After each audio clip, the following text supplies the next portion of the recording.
Blog Talk Radio.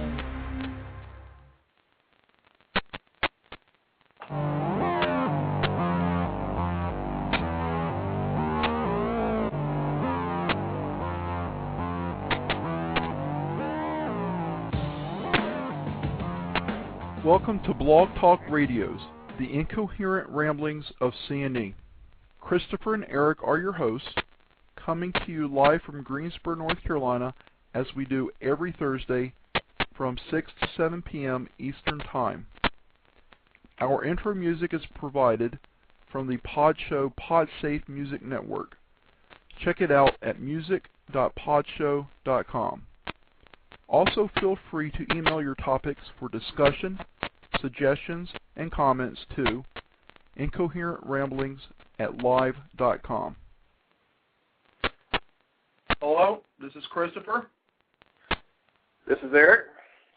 And we are here live, Greensboro, North Carolina, the internationally famous C&E Studios, February the 26th.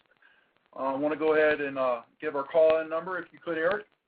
It's 646-716-6928. You can also go out to www.blogtalkradio.com/incoherent ramblings for show details, times, MySpace, Twitter, Facebook. Listen to the show, download it. And you can also go to iTunes and search for Incoherent Ramblings, and you can subscribe to our channel there, which will keep you current every time there's a new show. It will download it. Today we are going to we're going to shake things up a little bit. Eric has some parental obligations that are going to require him to be away from the show for most of the show today. So he's calling in and sitting in his chair here. Our political enthusiast. Yeah, here in the C&E Studios live. Is our political enthusiast Mike Holland, who was already being touted for this week anyhow. So we're moving things a little bit along. We are going to change, and we apologize for our multiple listeners that are out there.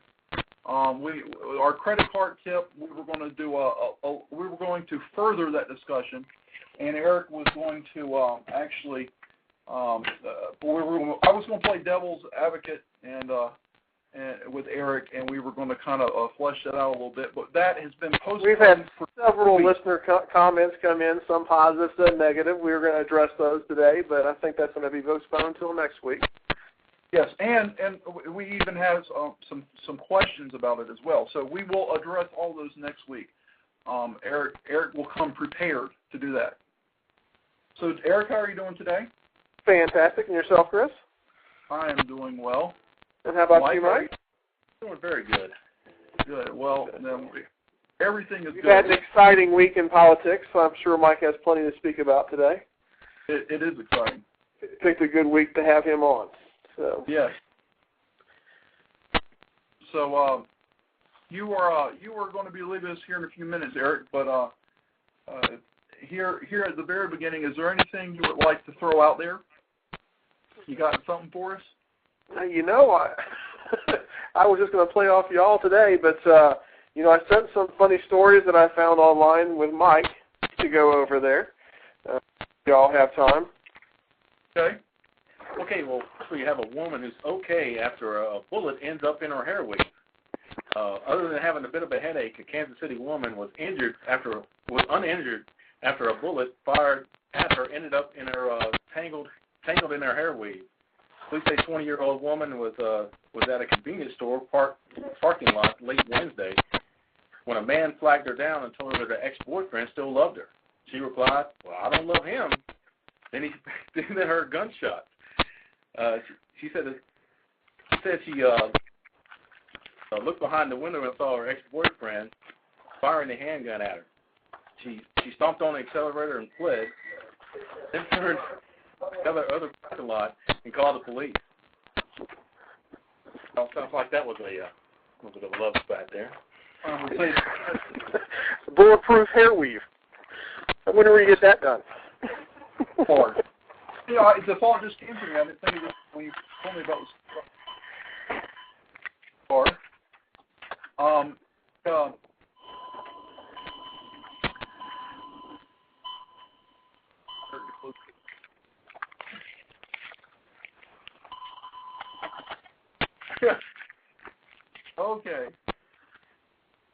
anyhow, I was thinking that she, actually the company that made hair weave, I feel. You go. I mean, and she could be in the commercial. I mean, I would be something. I mean, it saved her life. There you go. That's true. Well, it didn't hit her. It hit her weave. Anyhow, it's indestructible weave, and that's what people are looking for in today's world. I don't know. So, Eric, is your hair that indestructible?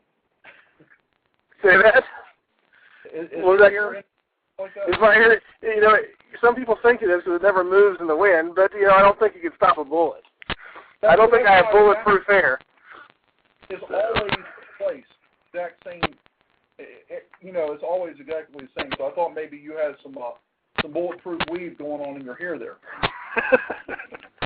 No. So I can see where the confusion may come from. So, well, good. You're not the only one to think that. So, and I'm not going to try to test it out either. So, no. Well, that's good.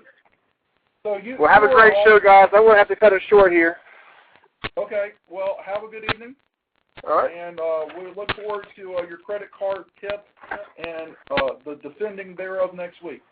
Fantastic. Okay. Later. Bye. Okay. So Eric is gone, including the beep from his car door. We apologize to our listeners for that. So, Mike, we have a few other little funny stories, and then we're just going to pretty much open right up into the stimulus package, and that's all we're going to talk about until we get kicked off here. But first, before we do any of that, in addition to the credit card tip being postponed next week, our information on PETA has been postponed, not until next week, but until PETA will actually send me a response that I'm looking for. I have gone out. I have found some websites that seem to be legitimate. They don't seem to be crazy people. They aren't full of a bunch of pop-up ads.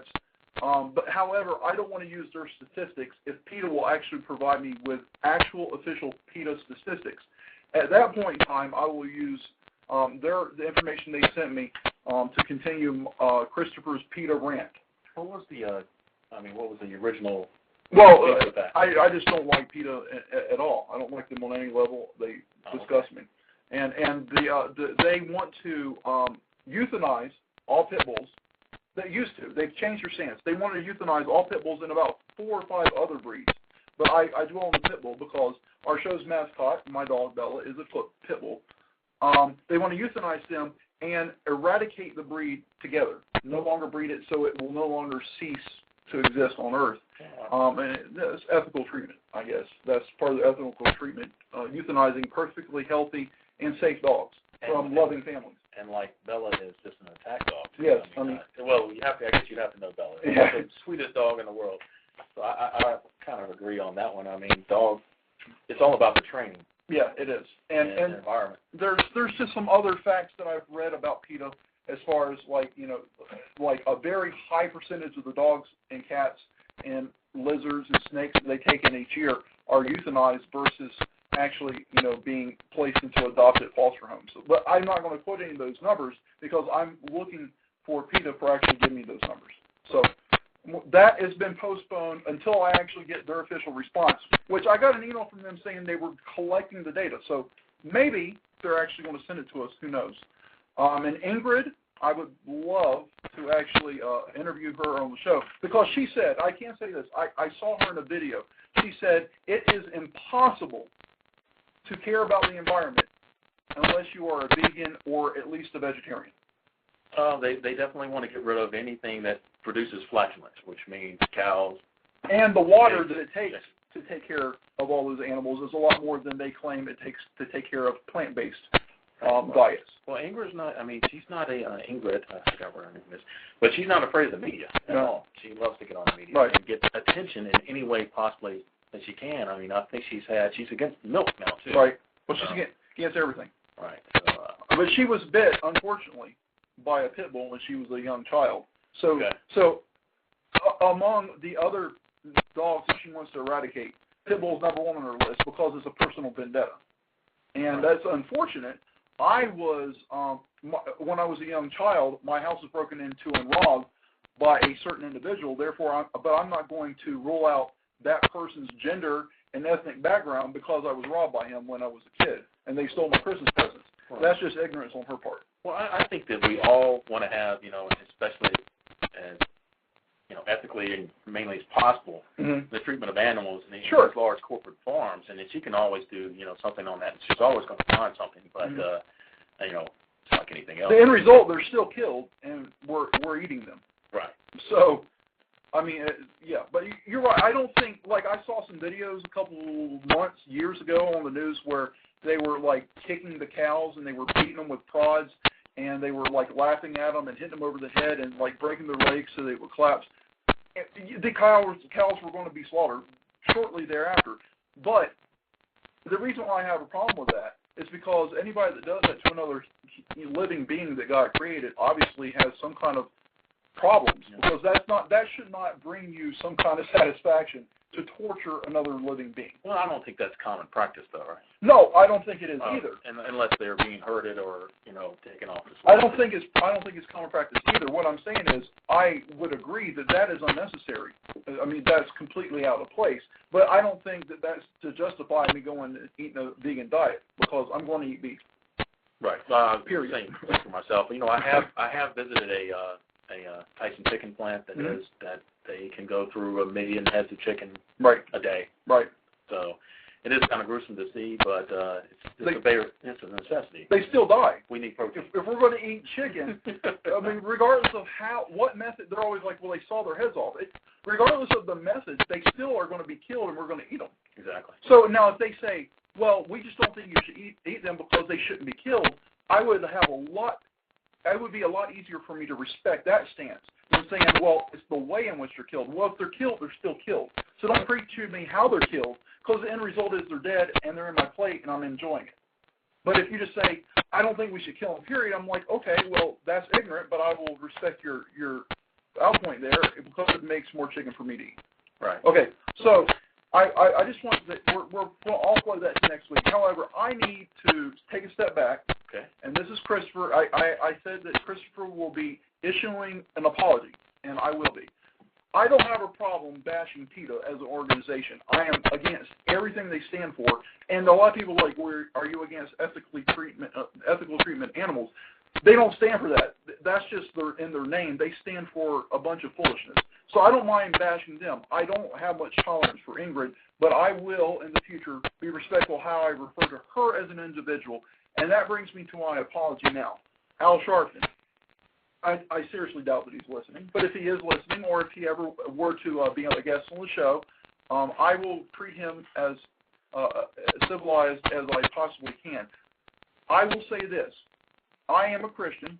I profess Christianity. I'm not embarrassed by that. And last week, although I do not make any apology for my actual stances and my views and my opinions, last week I do want to sincerely apologize for the language that I used in my description of Al Sharpton. I don't remember everything, no profanities, but I don't remember anything other than I called him an idiot on several occasions. And that I actually got under conviction for that, Mike. God spoke to me and was like, that was inappropriate, period. It was unacceptable for me to go on a rant and actually use degrading terms about an individual. Well, that's what and when you, what you would call a political enthusiast, it gets personal. Right. And I like to debate the issues, stick to the issues. Right. What I like to do, but when you have the people who do expletive this and all the profanity, I think it's kind of old. But we want to keep it intelligent. Exactly. And I'm not trying to water down my apology, because my apology is 100%. I am not going to change my feelings about Al Sharpton and his making this a racial issue out of the cartoon that was in the New York Post. The only thing I can say there is I do not view black people as monkeys. Well, and so therefore when I saw the cartoon, I didn't think it was relating to the president, and he did, so I don't know what that says about what he thinks about himself and other black people. All I can say is I think he's an opportunist. I think he's a racist. And I think he stirs up a lot of trouble. However, period, end of discussion. I should not have called him an idiot. I should have not said harsh things about him.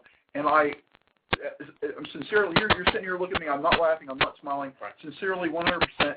I am apologetic, and I would ask the forgiveness of anyone who's listening who heard it. If you were offended by it, if you weren't offended by it, here is my sincere, heartfelt apology. So there we go. That clears that out, and we can move on. Okay. Before we get to the political stuff, Mike, if you guys were here in the internationally famous CNE studios, you would see Mike is chomping at the bit just to get right into the stimulus. So we're gonna make you hold off. We're gonna say 6:28. Okay. If we get to it before then, fine. But by 6:28, we will jump into the stimulus discussion. But right now we have a few stories. Okay. Here's the title of the story: Man dead for 20 years, billed for phone sex. His wife, who is still alive, resides in Bellevue, Nebraska. She got a credit card bill for $1,000. She gets her daughter to look into it. She's 86 years old. She's like, I don't even have a credit card. So her daughter calls up. Come to find out, they actually found out this lady doesn't have a credit card. Her and her husband never had a credit card. He had been dead for 20 years. Somebody actually got a hold of his name, his social. It was identity theft of a dead person and was using it. When it was all said and done, it was over $1,000 that he got charged. They got rid of the charge. The next month they got yet another bill, $71.49. The daughter called again and said, "What's going on here?" They erased that for him, and the company representative agreed to remove the latest charge and promised never to bill her again, which I think is fair because the bill was being set to someone who was deceased of 20 years. So the Nebraska Attorney General encourages anyone who has received bills from Preferred Platinum Plan to contact the Consumer Protection Division. For our Nebraskan listeners, 1-800-727-6432. And the reason why we are bringing this up is this is not only applicable to Nebraska, Mike, it's applicable to anywhere in the world, but identity theft is rampant. It happens. There are certain protections and certain safeguards you can put in place to protect yourself. However, it is going to happen. When it does, it can be a complete pain in the butt. It can take years to clear up, but if you actually can prove that your actual identity, you can get out of it. There are some companies that offer protective services for X a month. They claim to be bonded and insured for millions of dollars. I don't know how legit they are. The fact is, just be self-conscious about what you're doing. Of course, like but we could do a whole show on just things that you can do, especially those who are always on their computer buying stuff. Right. E-commerce, anything like that. There's so many things we can make a whole show. We could do an entire show on one of many different facets of IT security, just for personal computers. And we won't touch much of it now. I will say this. I know of a person. It wasn't me. Well, anyhow, I know of a person that used to drive around and do something called net stubbling, where they were going in and attaching to wireless routers, the access points. Back in about 2000 to 2002, pretty much you went to the store, you bought one, you plugged it up, and you turned it on. Exactly. And that's all you did. And it was wide open. There was no security by default, and most people, home users, wouldn't even had the correct understanding how to set up the security that was available to them. Well, especially with, say, a Linksys or D-Link router, people can just turn it on without even going through the setup, and it's ready to go. It's ready to go. I mean, because it's going to be an unsecure network. They can go ahead and attach to it, but anybody else in the cul-de-sac, the street, across the way, can also do the exact same thing. And the problem is not so much that your wireless access point is wide open, anybody can attach to it. It's just any computers that are behind that, if they're not secured, then it's wide open. It's a field day for someone who could actually access the information. I used to have a little Word document that said, ! Please read this, ! In all caps. and telling people they need to do themselves a favor and go buy a router or lock down their, do some MAC filtering, this and that. Things like you said, we could spend an entire show just on that. Still to this day, and even the neighborhoods where we live is like an open hotspot. Yes, honeypots are everywhere. Everywhere. So basically, it's defense in depth. Lock your access point down, lock your computer down. That way you have a hardware firewall, you have a software firewall, you have anti this, anti that. Always put an administrator password. Lock your. These are things that people think they're afraid of trying. But a simple Google tutorial, and you said we could do a show on this. I think we will, because you're speaking to one half of the powers that be. I think we will actually, and we'll get Dr. Bill, our technical correspondent. Mike's also technical as well as political. Known this guy for a decade. Yeah, we will actually do a show on that. A computer based not for businesses, based for the home user, and try to make it as simple as possible. Stuff, and not that we're geniuses, stuff that's available out if you went to Google it, but some people may not know what to Google. Maybe we can compile it together, maybe even put it in a generic, PowerPoint presentation available for download from one of our sites. Awesome. Just so people can go in, just basic stuff. Is it going to protect you 100%? Absolutely not. But every little bit helps. Thank you, Mike. You have actually you brought up a very good point, and we can talk forever about technology and politics, man. Yes. These things I get into. Exactly. Here's something. Mike, when you turned 16, were you excited to get your license? Yes.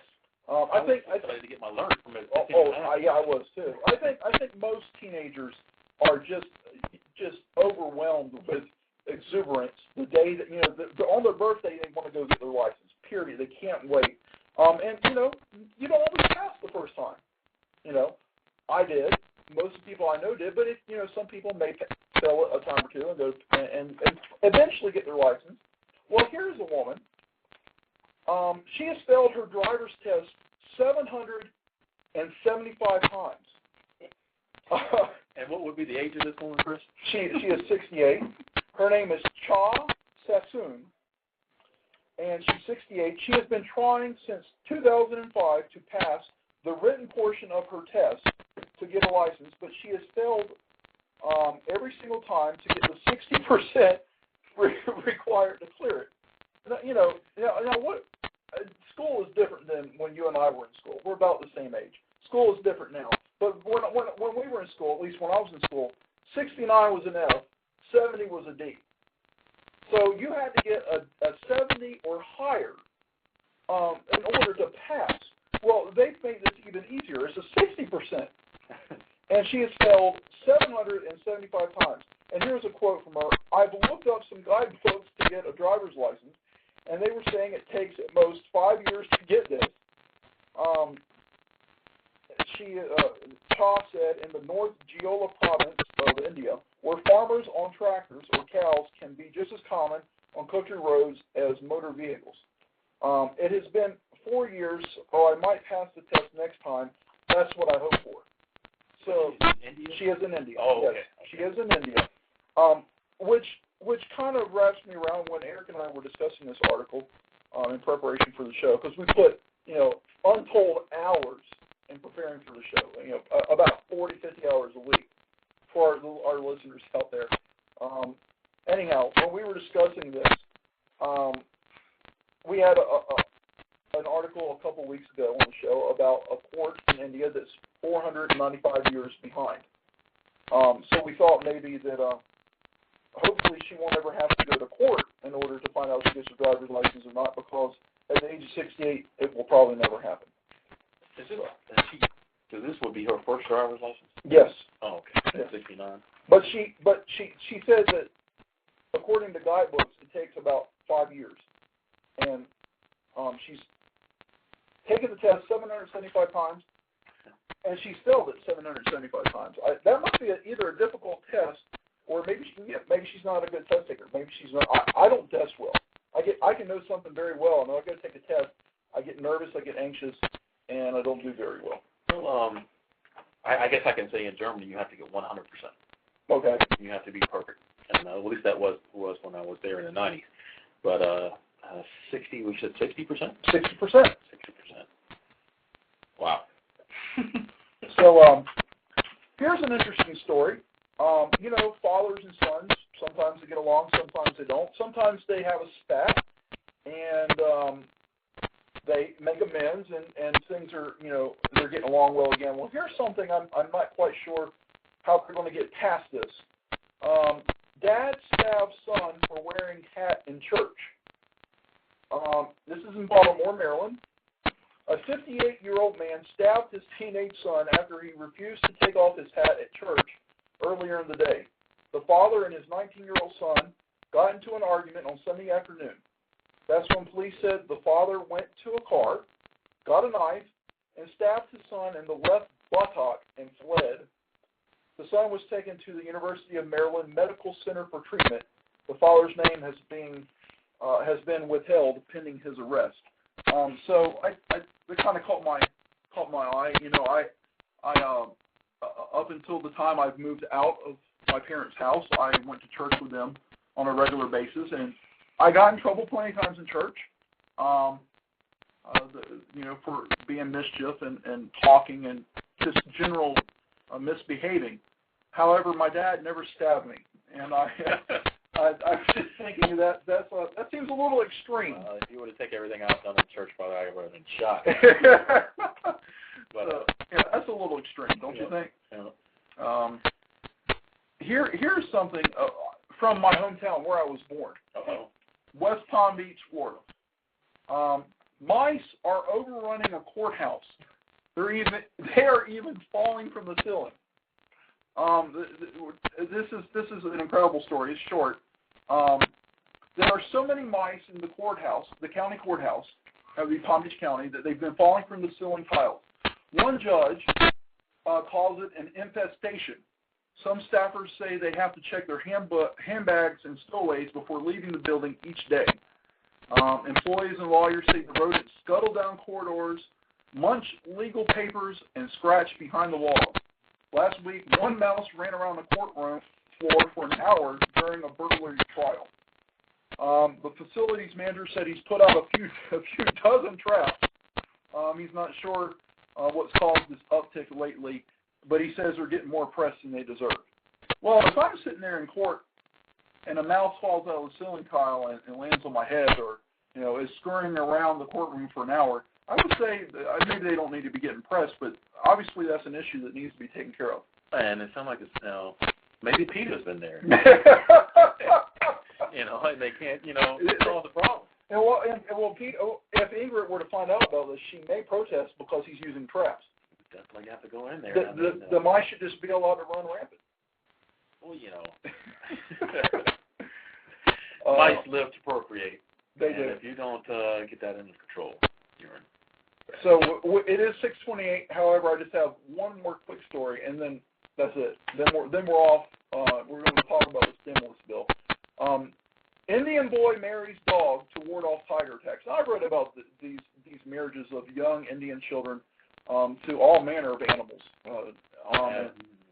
So, you know, we have the Indian courts that are 495 years behind. We have the Indian driver test takes about 5 years to pass. And now we're marrying dogs. So I'm not even going to try to pronounce the name of this city because I'm sure I will get it incorrect. But an infant boy was married to his neighbor's dog in eastern India by villagers who said it will stop the groom from being killed by wild animals. Around 150 people performed this ceremony. He is under 2 years old, this young child. He had a tooth growing out of his upper gum. And they see such a growth in young children, they say it's a bad omen. And because it's a bad omen, it makes them prone to being attacked by tigers and other animals. But if he marries this dog, the tribal god will bless the child and ward off evil spirits. We performed the marriage because it will overcome any curse that might fall on the child as well on us. The boy's father, Sanarumala Munda, was quoted. The groom, Sagula, was carried by his family in procession to the village temple where priests solemnized the marriage between Sadula and his bride, Yoti, by chanting Sanskrit hymns. The villagers then ate a feast rich with food and alcohol to celebrate. The dog belongs to the groom's neighbors and was set free to roam around the area after the ceremony. No dowry was exchanged, and the boy will still be able to marry a human bride in the future without filing for divorce. Indian law does not recognize weddings between people and animals. I don't know of any law that does. Anyhow, I thought the interesting thing about that, he will be able to marry in the future without filing for a divorce. Interesting story, I thought. Good for him. Yeah, exactly. So he is now. He will grow out of this, though, right? I hope so. Okay. I hope so. Hopefully he will. Hopefully he'll leave the village. I'm not sure that that's really a place where I would want to be, marrying dogs to ward off evil spirits. So now that ends. We've had an abbreviated show for our news and current events and whatnot. And for our listeners that are listening right now, I would like to, if you were not here from the beginning, Eric had some parental obligations that kept him from joining for the entire show. So he just called in for the first about 5 or 6 minutes just to check in with us. And today we were going to have Mike Holland, our political enthusiast, on the show to discuss the stimulus bill. Anyhow, so he agreed, and we appreciate Mike doing this, he agreed to step in and actually fill in live here in the CNE studios to fill in for Eric's chair. So Mike, thank you for doing that on short notice. We appreciate your help. So here we are with Mike Holland, the Incoherent Ramblings of CNE's official political enthusiast. We were going to say correspondent, but we just stuck with enthusiast. We are here today to discuss the stimulus plan, and that, if it didn't go any farther, Mike, we could probably make about 10 shows on this and still not get done. Well, probably so. So, I think in this show that you don't really need to go into the pork spending, everything else, because we can go on for hours upon hours and hours about that. But yes. I guess what I would like to talk about is how would you want to structure this stimulus? Right. Now we constantly hear the things that we're going to be building roads, bridges, levees, everything else, but that's less than 20%. And right. We're going to improve our energy grid. So a stimulus to me would have been, as far as the tax cuts, would have been maybe a payroll tax holiday. Give everybody in America a 7% raise right off the bat. Right. Help them out in that. But also more towards the infrastructure and what we're going to need for tomorrow. Right. Now, I'm completely a little bit against, all the stimulus spending, but if we're going to spend it and we're going to help out everyone else, then we need to do some things that are really going to be long-term. And that's basically what our current president talks about in his speeches.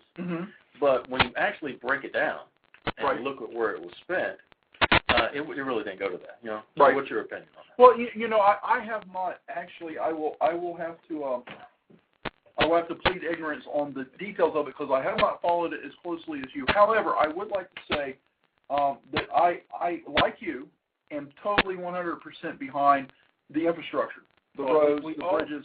Yeah, and because while that, it's been a while since I've taken Latin. It was a year in high school, my sophomore year, but I'm pretty sure stimulus is from the same root that comes from stimulate, and I think the purpose of it is to stimulate the economy, increasing our GDP. Exactly. Is that a fair assumption? And there's such a cost multiplier, of what you're going to get back on the infrastructure every time you do that. It's also basically, of course, this was going to be shovel-ready projects, meaning that they're ready to go. But, of course, we added in a bunch of other stuff. I don't think that the maglev train from Los Angeles to Las Vegas was shovel-ready. Right. I mean, that's to put anything in California takes a will of God just to get the zoning and get everything going as far as the environmental permits. But to me, as a short-term stimulus, I don't think that this actually came through. Right. We wanted to put more money into people's pockets. The tax cuts, I think, is going to come out to be, for me, about $10 a week. Right. I don't know what it's going to come out for you, but that equals maybe money at McDonald's. Right. So we wanted to put more money into people's hands. I totally agree that we need to go ahead and and give everybody the unemployment benefits, the current safety net that we have today. But for that amount of money that was spent in the infrastructure, and one other thing that I think is very important is the smart grid. And to explain the smart grid is where we're going to completely take our electrical grid from the early 1900s or up to 1950. We're still living in a grid that was designed for the 1950s. It's now 2009. Right. And so we are very much behind there. So on, I think it's going to be $4.8 billion. I don't have the figures right in front of me to go ahead and fund that. But why is it important to work on the grid as far as then fund all the pieces of the alternative energy thing? Right. The smart grid is like the highways that everyone is building their shop on. Right. So if you want to promote alternative energy, whether it be wind, solar, geothermal, you've got to get the grid to where it's at. Because right now, all the alternative energy goes down as far as wind, goes right down the wind corridor, which is the center part of our state, going from the panhandle of Texas all the way to the Canadian border. Right. But our current electrical grid is designed for the East Coast, different sections of the country which generate their own power. Right. But have a haphazard-like connection between everything else. So when you have like one part go down, then it can take down everything. Right. So what we want to do is what the smart grid is designed to do is to be able to better monitor that. But what it also does is allows consumers to see exactly how much power they're using at any time. It's almost like if you can read in your telephone bill, you know exactly what you did at what time.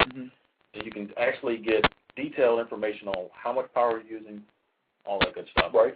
But also, it makes it so much easier for you to generate power on-site at your house if you want to put up solar panels and get it back on the grid and get paid for it. Right. So, that promotes that. But the thing about it for me right now is it's being sold one way, but not what it really is. Right. Well, it is, and this isn't politically charged toward any political party. It's towards all politicians. That's pretty much how they do. It's sold the way they think people want to hear it. But that's not necessarily what you're being sold or what you're purchasing. We were talking about, we both agree on the infrastructure. Okay. But there's very little that going toward the infrastructure. Someone asked me a couple weeks ago, how did that help stimulate the economy? And I was like, well, first of all, I look at it as killing two birds with one stone. And I threw that in there for Ingrid. Killing two birds with one stone. I'm sure she would not approve of that. I look at it this way. One, you're updating infrastructure that severely needs it. Either old infrastructure that needs to be updated or new infrastructure that needs to be there and is not there. You're doing stuff that needs to be done. Money that needs to be spent anyhow, but that creates jobs, which creates employment, which creates more money in people's hands, which creates more money circulating in the economy. So it's kind of like doing two good things at the same time. Well, let's just talk about that. We're talking about saving the earth. Our current administration wants to save everything. He wants to save the world, it sounds like. Right. But let's put it, if you put more money towards infrastructure, that means less time sitting in traffic. Right. I think this country burns up like 50 super tankers of oil every single year just sitting in traffic. Right. So you want to concentrate on that. But the question is, how much can you stimulate? Right. How much can you do? Right. I mean, with these projects, and of course, I think there is a difference today between business economists, right, and Washington economists. True. They keep on telling me the more social programs, the more things that you can do, that every dollar spent you get $2.50 back, which our business economists totally don't agree with. Right. So you got to constantly filter through everything that they're telling you. And to get back to the infrastructure part of it, the more infrastructure that you build out, the more that the cities can grow and you grow GDP. Right. The whole thing, to me, is do you want stimulus or do you want long-term solutions? Right. Okay, so we put now tax cuts. It's been a problem, whether it be in the energy side or basically tax policy. Of course, it shifts each time we have a new political party. Right. And everything can change. So you're never going to get the results that he wants or our new president wants as far as alternative energy unless you have long-term plans. Right. So that actually, the question comes down to it, would have been better just to give people more money in their pocket to a payroll tax, holiday, right. or let's say a year. Right. So immediately, everybody in America who has a job, getting a paycheck, gets a 7% raise. Everybody, across the board, regardless of what your salary is. Right. And the other thing was, of course, as we've moved on beyond the stimulus now we have the mortgage bailouts, and we're going to have so many other things. Originally when the thing first came out and it was passed, and I was thinking, well, we need to get something in there for housing that, to get the banks on it. It looks like we're going to have another $750 billion set aside to take care of the failing banks. Right. Also, on top of the $787 billion that we have now. Right. So, how much money can we do? It's scary. Well, it comes down to. And the interesting thing I look at is we have this stimulus package, and you said getting into the pork that we could make 20 shows out of that, and that's not the point. Well, that's people rant about that. Right. What we need to debate is, if you're going to have a stimulus, how do you do it? Right. And to me, it should have been just taking care of the people who are jobless right now, right. to keep them up until they and they can at least find another job, right, or whatever. Maybe some infrastructure projects that are ready to go. Mm-hmm. And the next should have been how do we get money into everybody's hands? Right. And that's typically how we run a stimulus. Right. Well, the reason why people are ranting about the pork is because it's a lot, not all politicians, but most of them, what they will do is they will present you with something that sounds good, like, oh my God, this bridge is getting ready to collapse. It needs to be repaired. And everybody in the right mind would be like, well, yeah, especially the people that drive over it every day. But then on page 483, where you haven't read, they're also going to slip in to do something that's for their personal agenda that has nothing to do with that bridge. And the reason why people are ranting about that is because there is stuff in there that we all agree with that will help stimulate and things need to be done. But and you said it's a small percentage, there's all these other things that are being done that we're not going to address individually here, but that are being done. That's why people are ranting. It's like you're pushing your personal agenda here, exactly, your social agenda here, and it's not really stimulating. Let's take, you said, how do we do it? Take that $500 billion or whatever it is of the 787 that's being used for the social agenda and actually use that to stimulate. Exactly. Because we have some of it going towards actual stimulation, but then we have so much of it that's not, yet we're still having to pay for it. Well, if you break it down even more, well, first, it turns out that, we didn't get exactly what was promised. If you actually read what's in there, you didn't get exactly what was said that was in there. Right. And the second is how it was sold. Right. I am sick to death of this fear stuff. Right. If I don't have a bailout back in September, the whole world's going to collapse. We can't at least spend 72 hours to come up with a decent plan. So we did in 6. Right. And what do we get? Right. We got a huge chaos situation that looks like the current administration is going to have to either try to quite figure out. But I'm not really happy with Tim Geithner, right, our new Treasury Secretary, at all of what he's coming up with. But also, it's constantly this deal to where if you're not for this, you're against it. Right. Well, that was never the case. Right. We just wanted to, to switch it around and, to get it into do it wisely. And, as far as, my party, they said, all you guys just want tax cuts. Well, no, that's not the case. We also want, we were completely for the infrastructure.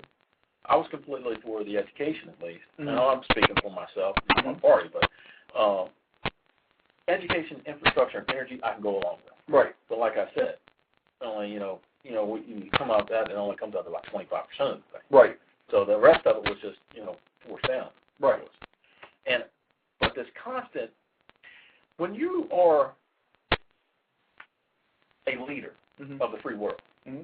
and you preach gloom and doom to get your agenda, right, you can have an effect on the economy even beyond that.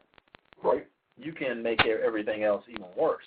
And the other problem that I have right now is every time the free market tries to figure this thing out and get some things going on its own to self-cure, they come up with a new plan, or whether it be the mortgage plan, whatever. But we can go on with another show on that one. But as far as the housing issue, how would you handle that? I mean, as far as, we can debate this, and I've debated this with Eric a lot. Right. But I would have had, something in there about housing, but I guess we're going to, have that coming up here in the next week or so. Well, we need more fear. Well, so why put it all in one package when we can screen out the fear mongering for 6 months? I don't know how I would handle it. What I would say is, I think it's important to learn from mistakes. Right. I think that's crucial. Your parents tell you don't do this, don't do that, and because they know from experience, and more often than not you do it, and then you find out why they told you not to do it, and you learn from that experience. Most of the time that's how it works. And then when you have kids, you tell them not to do the same things. Well, we don't the housing crisis, and I'm assuming you're talking about the mortgage and people, the foreclosures. It's the source of all our problems. Exactly. That is the largest. That is the biggest driving proponent of our problems. Yes, I'm not going to say it's the only source, but I think it's the absolute biggest one. But here, I don't know what I would suggest as a solution to do, but what I do think we should do is learn from our past mistakes. Okay. That, and I'm not trying to be mean here, but Bill Clinton, Tom Daschle, and Barney Frank, back in 94 or 96 or whatever, says everybody deserves a home. You're unemployed, let's give you a $300,000 loan for a house that there's no way you can make payments on. But what I'm saying is, let's learn from those mistakes.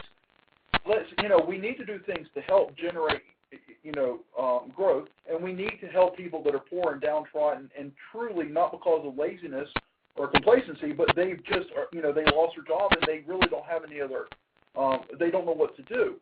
But I'm not saying that we should just cast them out. What I'm saying is we should just go handing out loans on houses that are already inflated. A $150,000 house that they bought for $300,000, when it goes back to $150,000, they still owe $300,000, and now they're unemployed, or maybe they never had the money to pay it in the first place, or they had a balloon, or they had a 1-year arm so they could afford it. The arm expires. Now their payment jumps up from $1,200 a month to $2,400 a month, and they can't make their payment. What I'm saying is, let's learn from those mistakes.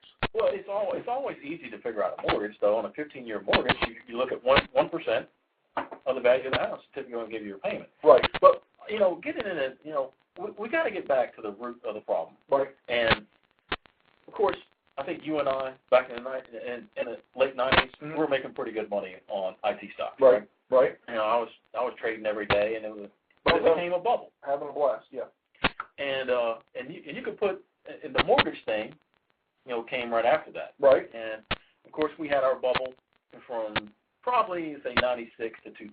And as close as we got to Y2K, the better things got. Right. Because everybody bought new products. Everybody in the world had to change their computer and phone system. Right. Every business. Right. After 2000, that collapsed. We had we had the Enron, WorldCom scandals. Then we did Sarbanes-Oxley. Right. Those IPOs started to drop. So our initial public offerings, meaning new companies coming to the stock market, just tailed off. Right. Everybody took that money and started going into real estate also. And then we started coming up with creative ways to build that. How can we get more people or more home ownership, and build everything out. So we came up with everything was booming. Right. Nobody wanted this thing to stop. Right. And that's what we got to get to. But do you remember these words? Irrational exuberance. Yep. Alan Greenspan. And as the thing was about to pop on the IT boom, he said, we need to slow it down. Right. If it came in 2005, and that Alan Greenspan would have did the same thing. Right. Between 2005 2006 is when it's really starting to heat up. Right.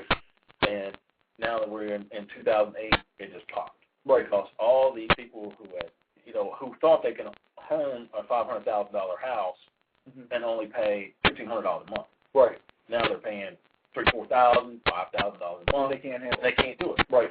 And there's no way that you're going to be able to keep that person in the house either. Right. So as far as buying up the toxic assets, all that stuff,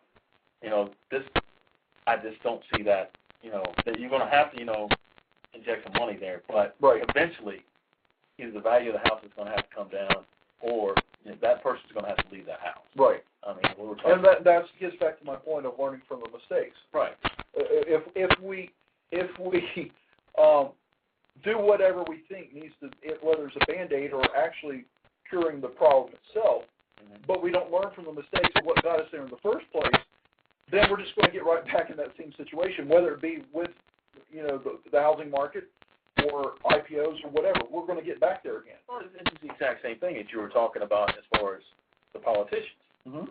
Now, typically, this is all being blamed on one party right now. Right. But nobody wanted this to stop. And in fact, the same people that you talked about, whether it be Barney Frank, he didn't speak up. He didn't say this is wrong. Right. Because it was all leading to home ownership. It was all a bubble. Right. That had to pop sooner or later because the home values had gotten beyond what people could actually afford. Right. Well, Mike, it's not only it is where the values got to. Well, it's not here, but it looks like Florida, California, Vegas. Vegas, yeah, nuts. It's nuts. But it's not just the home value being inflated. That is a problem. It is.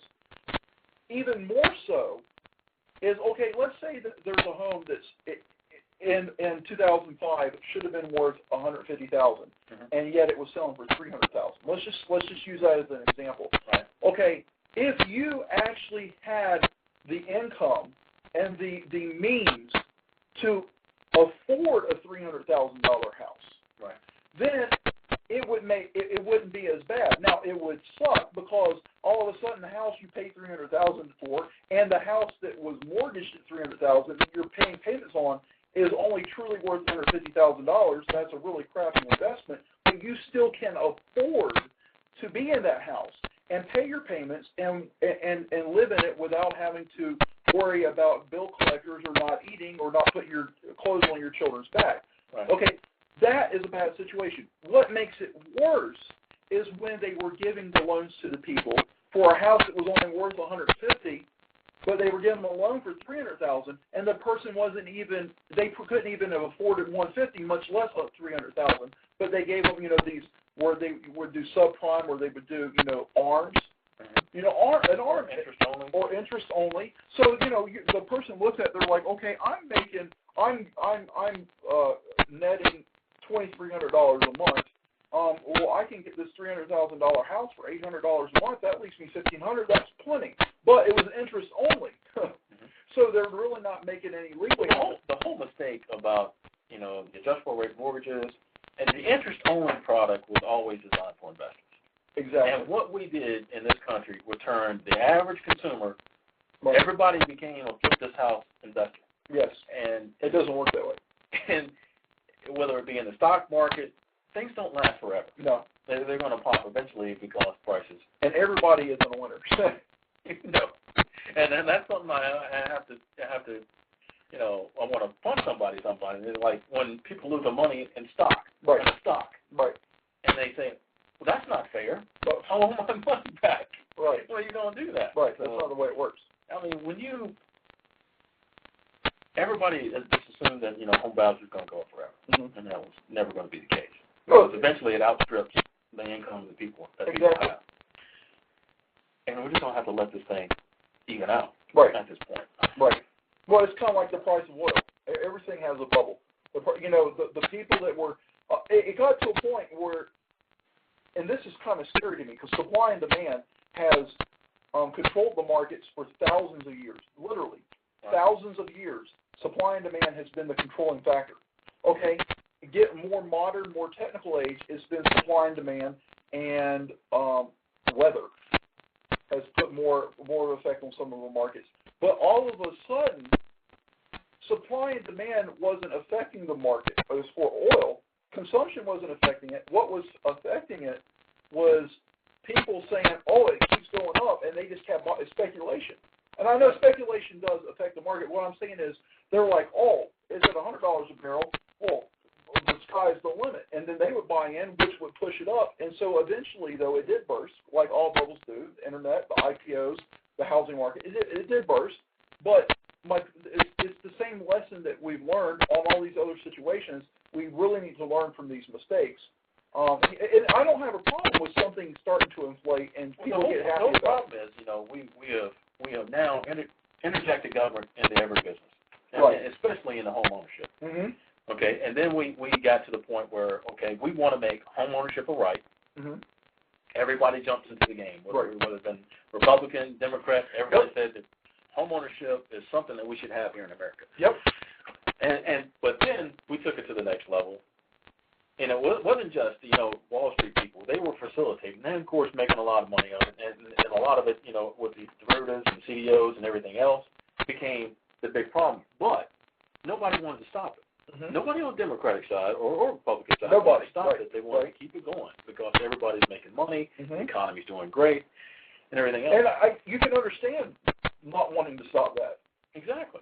Because, you got double-digit success. Awesome. CPI, everything, it's just, consumer spending is off the hook because they're borrowing from their houses to get there. So, but it was false. It was all false. It was false. It was, that's exactly what it was. Well, Mike, I hate to cut you off, but actually, we have a right around 3 minutes left on our show, so we need to go ahead and wrap this up. Maybe what we can do is do installments. Oh, yeah, we can do that. We'll get the complete mortgage plan. The one that they floated out there is getting a lot of heat. It is. We could sit there and just do an installment of just one facet of the stimulus plan. Okay. Every couple weeks or whatever. And it's going to be a complete stimulus for the next year. Right. And this it's going to be a new something to save the world every single week. Exactly. Because fear mongering. That's one thing. I'm with you. You said you're sick to death of it. I am too. The fear mongering is absolutely ridiculous. And when you are in a certain position, you shouldn't be trying to get people to do what you're biting. The free market will always beat you. Right. No matter how much you try to subsidize or do. Yes, it will. So anyhow, real quick, just for I know we are international, and I know we have listeners from all around the world. We actually have a listener in this is embarrassing, Senegal. I actually got an email last week. Not one of these. I got $3 million to put in your account either. It was just someone who. That's those guys in Nigeria, though. Yeah, well, they're starting to do it from Senegal now too. Oh, okay. Yeah. This was an actual person that says, "Hey, I came across your site on Blog Talk Radio. I like it, and I've been listening, and I enjoy your show." Hey, we have people listening from all around, but from our home state here in North Carolina. Looking at some figures that Mike gave me here, it looks like we're not really faring very well when it comes to the monies that are being pushed down to some of the other states. I don't know where we are out of the top 50, out of 50, but we aren't doing so well. So maybe that's something we can address. The majority of it went into state aid that had huge debts. Right. So you can see a lot going to California. Mm-hmm. And everything else. We're being kind of fiscal responsible here. So okay, so here we go. For our Congress, they are this week's award winning. They have won this week's award for the Sheep Award. And that's all the time we have, folks. Thank you for listening, and we will talk to you next week. This has been Blog Talk Radio's The Incoherent Ramblings of C&E. Christopher and Eric are your hosts, and we would like to thank you for listening to our show today. Don't forget to tune in for next week's show, live from Greensboro, North Carolina, as we are every Thursday from 6 to 7 p.m. Eastern Time.